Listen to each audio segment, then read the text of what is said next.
Tijdens de media organiseerde team FRL tegemoet met het Jeugdfonds Sport en Cultuur Friesland een pannenknock-out toernooi in Kolm. De deelnemers strijden voor een ticket voor het Nederlands kampioenschap. Ze spelen een wedstrijdje volgens mij van 2 minuten. Daarin kun je een goalsmaatje. Waar aan het einde van die 2 minuten de meeste goals had, die wint. Ken ik wel dat net 10 seconden kleren is totdat hij in een panna joust. Wat op het moment dat hij in de panna joust, dan haast direct won. Het doel van deze dag is om bij in kunnen komen te litten met verschillende sporten. Met de hoop dat ze dit in de toekomst terugzetten zullen. Het Jeugdfonds had ook nog een oorwichtig doel. Jeugdfonds Sport en Cultuur is een stichting die vergoedt structurele sport- en cultuurdeelname. Dus ik denk van voetbal, korfbal tot muziekles en schilderles. Voor inwoners waarvan de ouders te weinig geld hebben om dat zelf betalen te kunnen. En daarvoor is dus een stichting.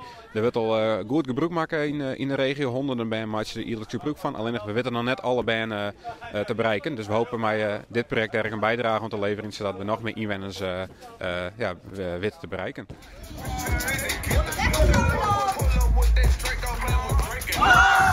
Mijn tactiek is gewoon geluk hebben en gewoon een beetje proberen te kijken wanneer ze echt de benen open doen en dan gelijk denken tang.